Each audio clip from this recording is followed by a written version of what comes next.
اشمل سلمان آپ کا نکاح ارسلان احمد کے ساتھ باوض 3 لاکھ حق مہر کیا جاتا ہے، کیا آپ کو قبول ہے؟ مولوی صاحب کی آواز اس کے کانوں میں گونجی تھی۔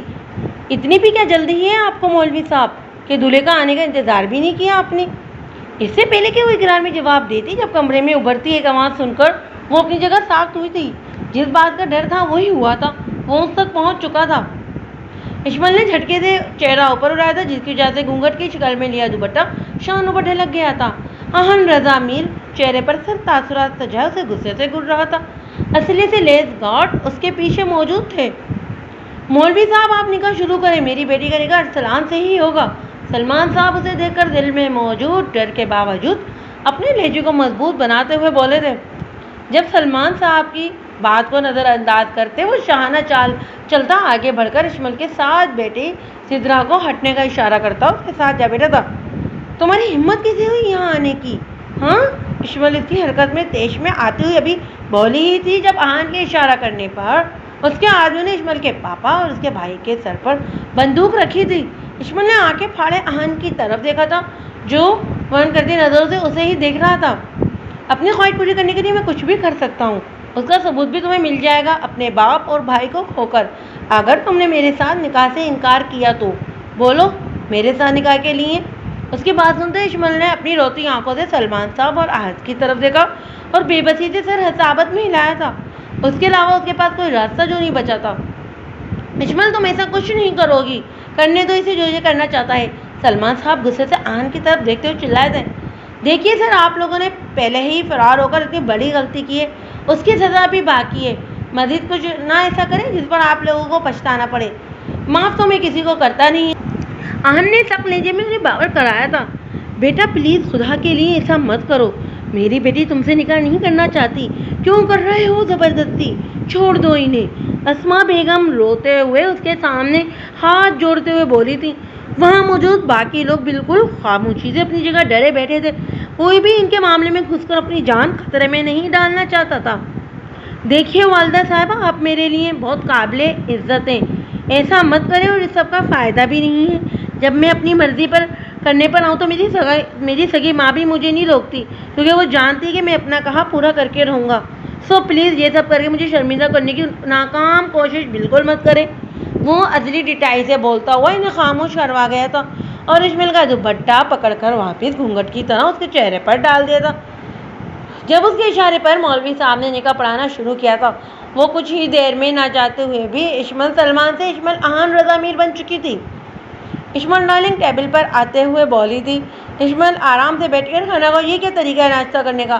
اسما بیگم اسے یوں کھڑے کھڑے جوس کا گلاس منہ سے لگاتے دیکھ کر بگڑتے ہوئے بولی تھی۔ ماما پلیز ٹائم نہیں ہے، میں لیٹ ہو رہی ہوں۔ اشمل جلدی جلدی بریڈ کھاتے ہوئے بولی تھی۔ بابا دیکھیے اپنی لاڈلی بیٹی کی حرکتوں کو، آپ صرف ہمیں ہی ڈانٹتے رہتے ہیں۔ 15 سالہ احد منہ بناتے ہوئے اشمل کی چغلی کرتے ہوئے بولا تھا۔ چپ کر کے بیٹھو جھوٹے، پاپا مجھے اس لیے نہیں ڈانٹتے کہ میں اپنی ڈیوٹی پر پہنچنے کے لیے جلدی کر رہی ہوں۔ تم دونوں کی طرح آہستہ آہستہ ناشتہ کر کے اسکول سے لیٹ ہونے کی کوشش نہیں کر رہی۔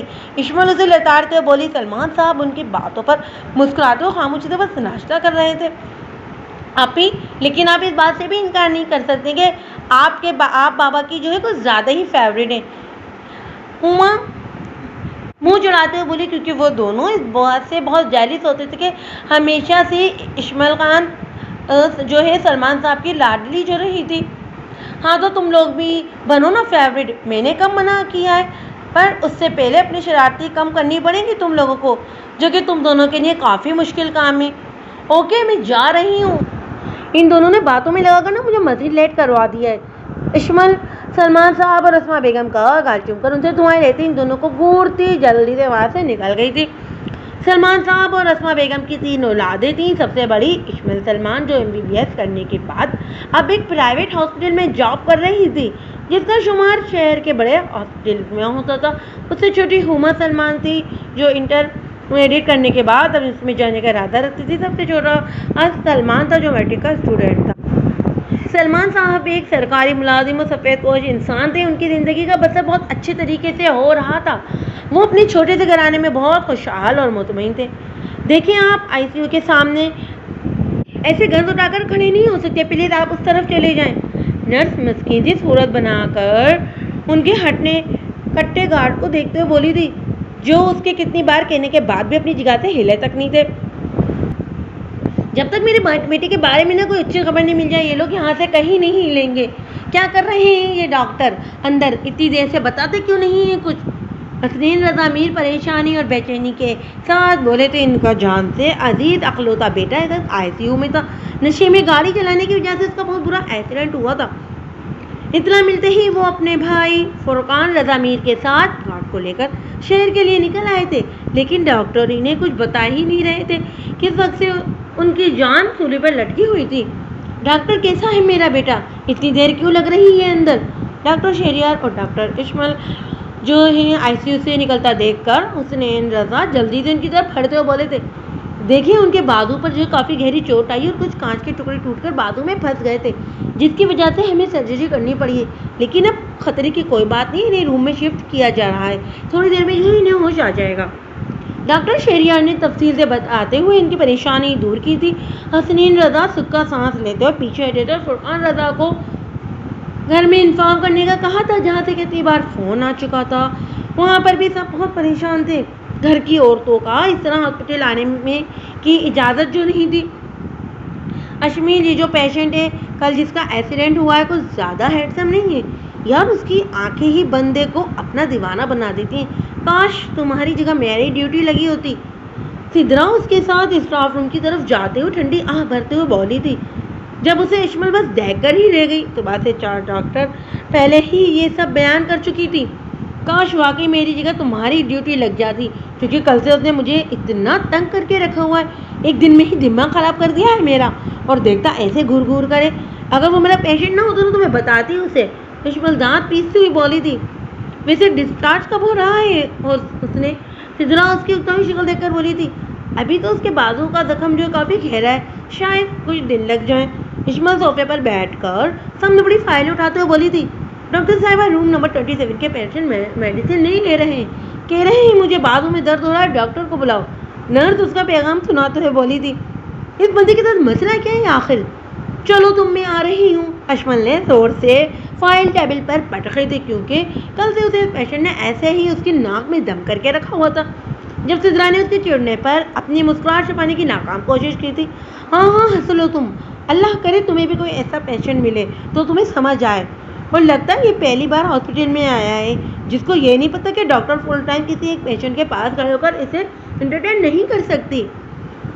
اشمل ناچار اٹھتے ہوئے بولی تھی، اہن رضا میر کو جب ایکسیڈنٹ کے بعد لایا گیا تھا تو وہ نشے میں تھا، جس سے اشمل کو اس کے بارے میں کافی حد تک یہ سمجھ آ چکا تھا کہ وہ کس طبیعت کا مالک ہے، اس لیے وہ زیادہ سے زیادہ اس سے دور رہنا چاہتی تھی۔ دیکھیے میر صاحب، آپ میڈیسن کیوں نہیں لے رہے ہیں؟ اگر آپ ایسا کریں گے تو آپ کا زخم کیسے ٹھیک ہوگا؟ اشمل اس کے روم میں آتے ہوئے چہرے پر اپنی مخصوص پروفیشنل مسکراہٹ سجا کر بولی تھی، میں نے یہ کب کہا کہ مجھے میڈیسن نہیں لینی ہے، لیکن اس نرس سے نہیں، تم سے۔ ڈاکٹر اور چیک اپ بھی کرو میرے بازو کا، اس میں صبح سے بہت درد ہے۔ اہن رضا میر اشمل کے چہرے پر اپنی نظریں گاڑتے ہوئے بولا تھا، بیبی پنک کلر کے کپڑوں پر سفید کوٹ پہنے، سفید سوٹ کے ساتھ ہم رنگ دوپٹہ سلیقے سے اوڑھے، سادگی میں بھی غضب ڈال رہی تھی۔ اہن کی نظریں بار بار دوپٹے کے حوالے میں موجود اس کے چہرے پر پسر رہی تھی، جسے محسوس کر کے اشمل نے ناگواری سے پہلو بدلا تھا۔ نرس میڈیسن دے انہیں۔ نرس سے میڈیسن اور پانی گلاس لے تھی، وہ اس کی طرف بڑھی تھی۔ ایک دن میں وہ اتنا تو جان ہی گئی تھی کہ یہ شخص حد درجہ ضدی تھا، اپنی بات منوائے بغیر نہیں رہے گا۔ گلاس پکڑا تھا، اشمل کا ہاتھ اس کے ہاتھ سے ٹچ ہوا تھا، جس پر اشمل نے فوراً اپنا ہاتھ پیچھے کھینچا تھا۔ میرا زخم بھی چیک کرو۔ میڈیسن لینے کے بعد اگلا آرڈر جاری کیا تھا اس نے، میں نے صبح ہی آپ کے بازو کی ڈریسنگ چینج کی، اس طرح بار بار کھولنے سے آپ کا زخم ٹھیک نہیں ہوگا، آپ پلیز سمجھنے کی کوشش کریں میری بات کو۔ اشمل نے یہاں تحمل سے بولی تھی، کیونکہ جو جانتی تھی کہ یہ جان بوجھ کر اسے تنگ کر رہا ہے، تو میں چاہتا ہی کہوں کہ میرے زخم ٹھیک ہوں۔ وہ اشمل کی طرف دیکھتا کسی کی بھی پرواہ کیے بغیر ڈٹائی سے بولا تھا، آپ پلیز ریسٹ کریں، میں باقی پیشنٹ کو دیکھ لوں۔ اس کی اس بات پر بالکل یکسر اندراز کرتے وہ اس کی کوئی بھی بات سنے بغیر وہاں سے نکل گئی تھی۔ انٹرسٹنگ، مجھے یہ نہیں پتا کہ اس بورڈنگ ہاسپٹل میں کوئی اتنا انٹرسٹنگ چیز بھی موجود ہوگی، ورنہ بہت پہلے ہی ایکسیڈنٹ کروا کر یہاں آ جاتا۔ ڈاکٹر اشمل، تم جتنا یہاں سے مجھ سے بھاگو گی نا، میں اتنا ہی تمہیں اپنے پاس بلاؤں گا۔ اس کی اتنی عجلت پر اہن رضا میر دل میں سوچتے ہوئے مسکرا دیا تھا۔ ایکسکیوز می اہن رضا میر، اس ہاسپٹل میں ایڈمٹ ہے، مجھے ان کا روم نمبر بتا دیں۔ ریسیپشن کے پاس سے گزر رہی تھی جب اسے وہاں ایک بہت ہی ماڈرن سی لڑکی کھڑی نظر آئی تھی جو رضا میر سے ملنے آئی تھی. شاید اس کے الیے سے وہ اتنا تو اندازہ لگا چکی تھی کہ ضرور اس شجرے کی کوئی گرل فرینڈ ہی ہو سکتی ہے. اشمل سر جھٹکتی دوسرے وارڈ کی طرف بھاگ گئی تھی. ڈاکٹر اشمل، وہ روم نمبر 27 کے پیشنٹ کو آپ 2-3 دفعہ بلا چکے ہیں. آپ پلیز ابھی وارڈ میں. وہ پہلے مریض کی طرف بڑھی ہی تھی جب نرس نے اسے پھر سے رضا میر کا پیغام دیتے ہوئے بڑی بے چارگی سے کہا تھا، میں بھی ان مریضوں کو دیکھ رہا ہوں پھر باقیوں کو دیکھتی ہوں. ویسے بھی ابھی میر صاحب کے خاص مہمان آ چکے، فی الحال بزی ہوں گی. وہ نرس کو جواب دیتی ہوئی بولی تھی. وارڈ کے مریضوں کو چیک اپ کرتے ہوئے اسے تقریباً 1 گھنٹہ ہو چکا تھا. یہی سوچ کر وہ رضا میر کے روم کی طرف بڑھی تھی کہ اب تک اس کی وہ گرل فرینڈ جا چکی ہوگی. اب ویسے بھی اس کی ڈیوٹی ٹائم جو ہے ختم ہونے والا تھا، پھر اسے گھر کے لیے نکلنا تھا. روم میں قدر رکھتے سامنے کا منظر دیکھ کر اشمل نے فوراً سے نظریں نیچے کی تھی. وہ لڑکی آہن کے پاس بیڈ پر بیٹھی بالکل اس کے اوپر چکی نہ جانے کیا کہہ رہی تھی. اشمل اس بے حیائی پر شرم سے سرخ ہوتے پلٹ نہیں لگی تھی جب آہٹ پر ان دونوں نے پلٹ کر دروازے کی طرف دیکھا تھا. ارے ڈاکٹر صاحبہ، آپ واپس کہاں جا رہی ہیں؟ اندر آئے نا. اسے وہاں سے پلٹتے دیکھ کر آہن جلدی سے بولا تھا. جب نہ چاہتے ہوئے بھی اشمل اندر کی طرف بڑھی تھی. وہ لڑکی ابھی بھی ویسے ہی اس کے قریب بیڈ پر بیٹھی تھی. تانیہ، ان سے ملو. یہ ہے ڈاکٹر اشمل، اتنے دنوں سے میرا بہت اچھے سے خیال رکھ رہی ہیں. آہن اشمل کے لال چہرے کو بغور دیکھتے تانیہ کو بتاتے ہوئے بولا تھا. اور اب میں سمجھی آہن رضا میر کا ہاسپٹل سے ڈسچارج ہونے کا دل کیوں نہیں کر رہا. تانیہ بھی اشمل کو سر سے پیر تک جائزہ لیتے ہوئے بولی. اسے اس ڈاکٹر کی خوبصورتی ایک آنکھ نہیں پائی تھی. تانیہ آہن کی سب سے قریبی دوست تھی اور اسے بہت پسند کرتی تھی. کچھ دنوں سے آؤٹ آف کنٹری ہونے کی وجہ سے وہ آہن سے مل نہیں پائی تھی، اس لیے آج واپس آتے ہی وہ سب سے پہلے آہن کے پاس آئی تھی. ویسے کافی عقل مند ہو تم جو اتنی جلدی سمجھ گئی. آہن اس کی بات پر معائنہ قائدی سے مسکراتا ہوا بولا تھا. اس کا جواب تانیہ کو بالکل اچھا نہیں لگا تھا. اسے اس ڈاکٹر سے عجیب سے جلدی محسوس ہوئی تھی. اوکے آہن، ہمیں چلتے ہو، جلدی سے ٹھیک ہو جاؤ. تم اس طرح بیڈ پر لیٹے تو بالکل بھی اچھے نہیں لگ رہے. اس سے پہلے کہ اشمل کی باتوں پر انہیں ٹوکتی، تانیہ اپنی بات کہتی اٹھی تھی اور ایک بار پھر سر جھٹک کر آہن کے چہرے پر بوسہ دیتی وہاں سے چلی گئی تھی. جبکہ اشمل دل میں اس کی حرکت پر استغفر اللہ پڑھ کر رہ گئی تھی. لیکن مغرب کی پیروی کرتے وہ لوگ اتنے آگے نکل چکے تھے کہ ان لوگوں کے لیے شاید اب یہ عام سی بات تھی. اشمل خود بھی جلدی سے اس کا چیک اپ کرتی وہاں سے نکل گئی تھی. بیٹا، میں ڈاکٹر سے بات کرتا ہوں ڈسچارج کرنے کی. تمہاری ماں بہت پریشان ہے، تمہارے لیے وہ دیکھنا چاہتی ہے تمہیں. حسین رضا میر آج پھر اس کے ساتھ اسے آنے کے لیے راضی کر رہے تھے، جو پچھلے 1 ہفتے سے ان کے اتنا کہنے کے باوجود بھی ڈسچارج کے لیے تیار ہی نہیں ہو رہا تھا. ان کی سمجھ سے بات بلا ترتی کی بات کہ یہ پہلے ہاسپٹل کے نام سے چلنے والا وہاں سے نکلنے کو کیوں نہیں تیار تھا. بابا بولا نا میں نے آپ کو، جب تک میرا زخم بالکل ٹھیک نہیں ہو جاتا میں یہیں رہوں گا. اب اس بارے میں کوئی مزید بات نہیں سننا چاہتا. آہن کے 2 ٹوک لہجے پر حسین رضا میر نے ہمیشہ کی طرح خاموشی اختیار کر لی تھی. ہر ایک پر حکم چلانے والے اپنے لاڈلے کے سامنے آ کر بے بس ہو جاتے تھے، جو ضد اور غصے میں ان سے بھی بہت آگے تھا. پاس کھڑی نرس ہدایت دیتی. اشمل نے اس کے بات پر دل میں اسے کوسا تھا، جو کسی صورت یہاں سے جانے کے لیے تیار ہی نہیں تھا اور پچھلے 1 ہفتے سے اس کی جان الگ عذاب میں ڈالی ہوئی تھی. اس کا زخم اب کافی حد تک بہتر ہو چکا تھا. ڈاکٹر صاحبہ، میرے بیٹے کا اچھے سے خیال رکھنا. اس کے معاملے میں کسی قسم کی کوتاہی برداشت نہیں کروں گا. اشمل کو اپنے روبدار لہجے میں ہدایت دیتے وہ آہن سے مل کر گارڈ کے ساتھ وہاں سے نکل گئے تھے. ڈاکٹر صاحبہ، تم کہاں جا رہی ہو؟ شاید تم نے سنا نہیں ابھی میرے والد محترم کیا کہہ کر گئے. اشمل باہر کی طرف بڑھی تھی جب آہن کی بات پر پلٹ کر اسے سوالیہ نظروں سے دیکھا تھا.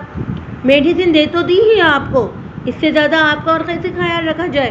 اس کی طرف دیکھتی اشمل لفظوں کو چبا چبا کر بولی تھی. اس کا دل کرتا تھا کہ اس شخص کی آنکھیں نوچ لے جس سے وہ اسے بے باکی سے گھورتا تھا. قریب آؤ، بتاتا ہوں کہ کیسے خیال رکھا جاتا ہے. اب اتنے دور سے کیسے سمجھ آئے گی تمہیں؟ اسے پاس آنے کا اشارہ کرتے وہ معائنہ قائدی سے بولا. اور آپ کی اتنے دنوں سے فضول حرکتیں میں خاموشی سے برداشت کر رہی ہوں. اس کا یہ مطلب نہیں کہ آپ کچھ بھی بول لیں گے. وہ لڑکیاں ہوتی ہیں جن کو یہ سب پسند ہوگا، لیکن میں ویسی نہیں ہوں. آپ انہی پر یہ سب ٹرائی کریں، مجھے ان جیسا سمجھنے کی غلطی نا بالکل مت کیجیے گا. اس کے بات پر اور لہجے پر اشمل غصے سے لال ہوتے ہوئے بولی تھی. جب اشمل کی بات سن کر آہن رضا میر نے کہکا لگایا تھا. ابھی تو میں نے کوئی فضول حرکت بھی نہیں کی ڈاکٹر، تم ابھی سے تنگ آ گئی ہو. آگے کیا ہوگا تمہارا جب میں نے سچ میں کوئی حرکت کر دی تو؟ اور میں اچھے سے جانتا ہوں کہ تم ان سب جیسی نہیں ہو جو میرے ایک اشارے پر میری بھاؤں میں آ جاتی ہیں. لیکن ہاں، تم پر کچھ زیادہ ہی محنت کرنی پڑ گئی ہے، پر آنا تو تمہیں بھی یہی ہوگا. شٹ اپ، بہت ہو گئی تمہاری فضول بکواس. اب میں کسی صورت مزید اس روم میں ڈیوٹی نہیں کروں گی۔ اشمل غصے سے کہتی وہاں سے نکل گئی تھی۔ معصوم سی ڈاکٹر صاحبہ، تم سوچ بھی نہیں سکتی تمہارا مجھ پر چلانا تمہیں کتنا مہنگا پڑ سکتا ہے۔ اشمل کے یوں غصے سے جانے پر احد رضا میر آگے کا سوچتے ہوئے بولا تھا، میری نظر میں ہی ڈاکٹر اشمل اسے بہت پسند آ گئی تھی، اور اوپر سے اس کا ایٹیٹیوڈ، جس طرح وہ احد رضا میر جیسے شاندار شخص کو اگنور کرتی تھی، یہ بات احد کو مزید اس کی طرح متوجہ کر گئی تھی۔ ہر جگہ کی طرح یہاں بھی اسے بہت سی ڈاکٹر کو اس کے اسٹیٹس اور پیسے سے محروم ہوتے دیکھا تھا، لیکن ڈاکٹر اشمل اسے سب سے مختلف لگی تھی۔ وہ اس کی نظر میں بھی باقیوں کی طرح اپنے لیے ستائش دیکھنا چاہتا تھا، لیکن اس کی نگاہوں میں اپنے لیے ناگواری دیکھ کر وہ اسے مزید جج کرتا رہتا تھا۔ واؤ آپی، کیا بنا رہی ہیں آپ؟ ہما کچن میں داخل ہوتے بولی۔ اشمل نے آج ہاسپٹل سے چھٹی کی تھی، اتنے دنوں کی ٹف روٹین سے وہ تھک چکی تھی، تھوڑا ریسٹ چاہتی تھی، اور کل ہی اس نے اپنے سینئر ڈاکٹر عثمان سے بات کر کے احد رضا کے روم سے اپنی ڈیوٹی ہٹوا لی تھی۔ اب وہ کافی مطمئن تھی اور مزے سے کوکنگ کرتے ہوئے آج کا دن انجوائے کر رہی تھی۔ اسے کوکنگ کرنے کا بہت شوق تھا اور اس کے ہاتھ میں ذائقہ بھی بہت تھا۔ اس وقت بھی بریانی کی خوشبو پورے گھر میں پھیلی ہوئی تھی، جس پر ہما کچن میں کھینچی چلی آئی تھی۔ بریانی بنا رہی ہوں اس کی فرمائش پر اشمل نے مسکراتے ہوئے جواب دیا تھا، بس اسی بات کی اہمیت ہے آپ کے آگے، میں جو اتنے دنوں سے کیک کی فرمائش کری ہوں وہ بھول گئی ہوں۔ ہما منہ پھیلاتے ہوئے ناراضگی سے بولی، میری ڈرامہ کوئی ذرا فریج کھول کر تو دیکھو۔ اشمل کی بات پر ہما جلدی سے فریج کی طرف بڑھی تھی۔ واؤ آپی، you are the best. Fridge میں پڑا کیک دیکھ کر ہما پیار سے اس کا گال چھوتی خوشی سے بولی۔ اس بار اشمل میں ہلکا سا مسکرائی تھی۔ واؤ، مزہ آ گیا آج تو کھانے کا۔ سلمان صاحب ڈنر ختم کرتے ہوئے بولے تھے، یہ سب آپ لوگ تو ایسے ظاہر کر رہے ہیں جسے روزانہ بذائقہ کھانا کھانے کو ملتا ہے آپ سب کو۔ اسما بیگم بھی مصنوعی ناراضگی چہرے پر سجاتے ہوئے بولی تھی، بیگم آپ بھی کھانا بہت اچھا بناتی ہیں، لیکن جو بات میری بیٹی کے ہاتھ کے کھانے میں ہے نا، وہ اس میں نہیں۔ سلمان صاحب مسکراتے ہوئے بولے تھے، ہاں ویسے یہ بات تو میں بھی مانتی ہوں۔ اسما بیگم پیار سے اشمل کی طرف دیکھتے ہوئے بولی، اچھا تو میں روم میں جا رہا ہوں تھوڑی دیر میں، احمد نے آنا ہے تو ادھر چائے بھجوا دیجیے گا۔ سلمان صاحب اپنے دوست کا بتاتے وہاں سے اٹھ گئے تھے۔ احمد ان کے بہت قریبی دوست تھے، ان کا ایک دوسرے کے گھروں میں بہت آنا جانا تھا۔ اس ڈاکٹر کو بلاؤ، مجھے اس کے علاوہ کسی سے علاج نہیں کروانا۔ احد رضا میر اپنے وجیح چہرے پر غصے کے تاثرات سے جائے سامنے کھڑی نرس کی طرف دیکھتا کرک لہجے میں بولا تھا۔ نرس اس کے چلانے پر سہم کر جلدی سے وہاں سے نکلی تھی۔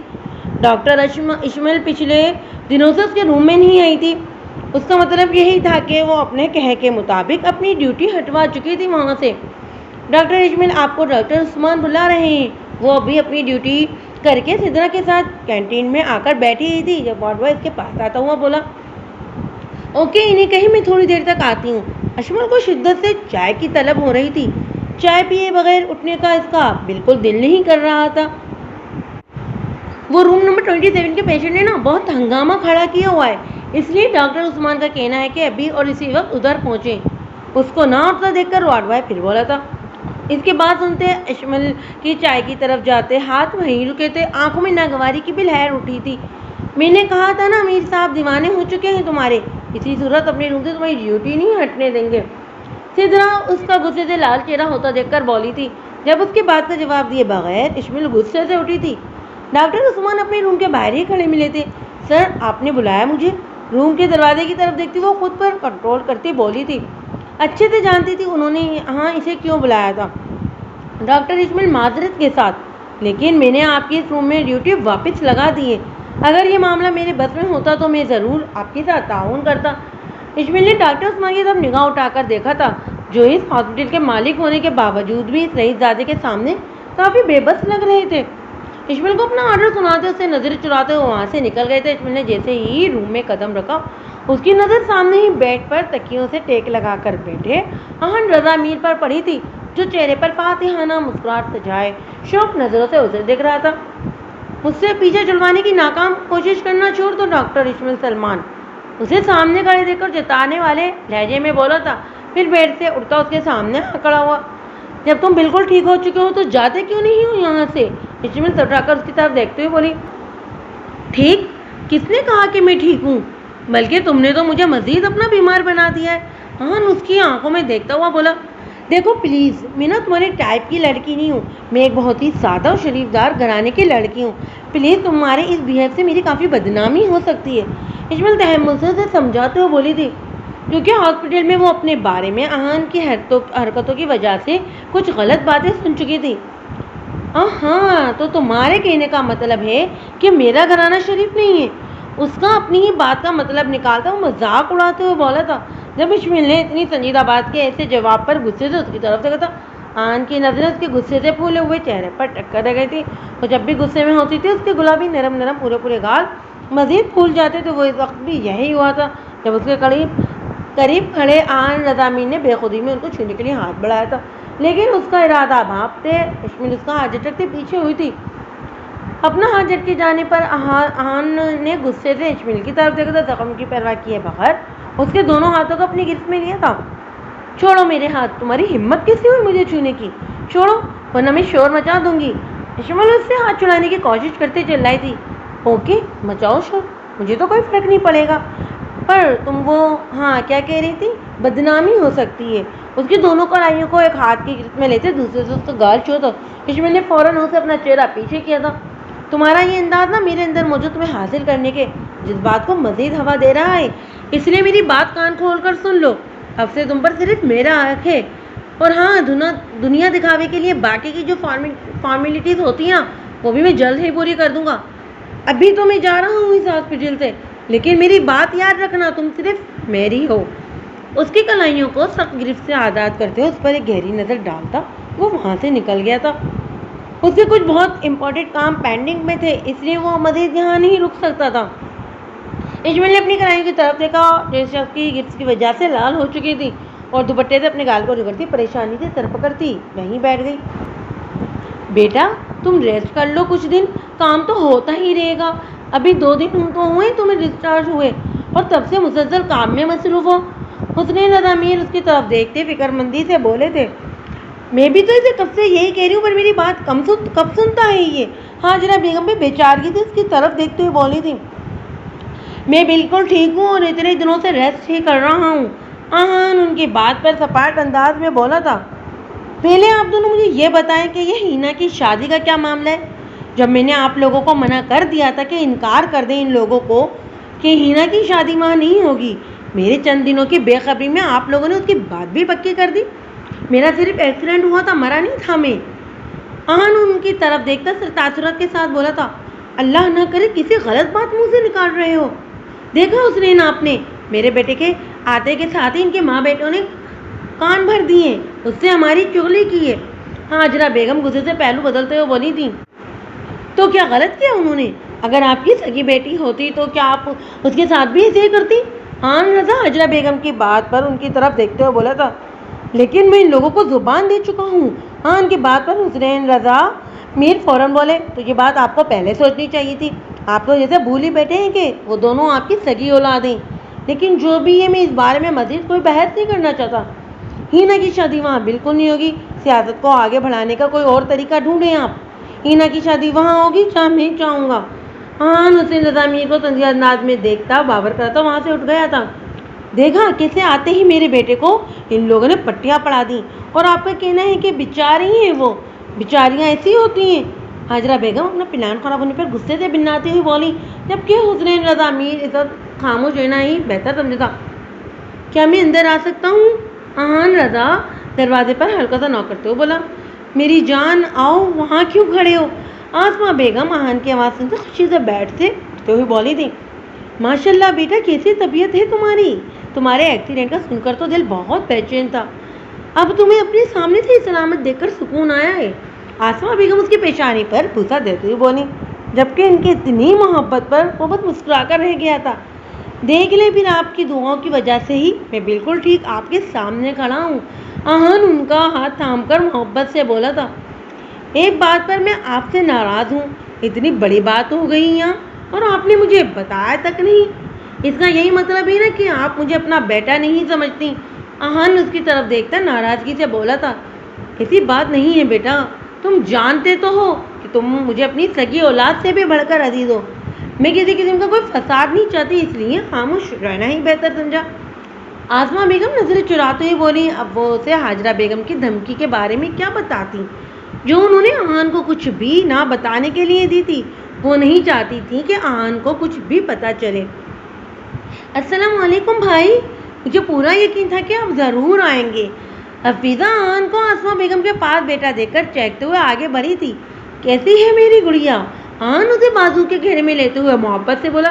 میں بالکل ٹھیک ہوں، تھینک یو بھیا میری ایک کال پر فوراً آنے کے لیے۔ حفیظہ آن بھائی کے ساتھ لگ کر بیٹھتے ہوئے بولی تھی، جبکہ اس کی بات پر آسمہ بیگم نے اسے گھورا تھا۔ دیکھ رہے ہیں بھیا آپ، امی مجھے کیسے غصے سے دیکھ رہی ہیں کہ میں نے آپ کو کیوں بتایا؟ آپ کے جانے کے بعد نا مجھے بہت ڈانٹیں گی۔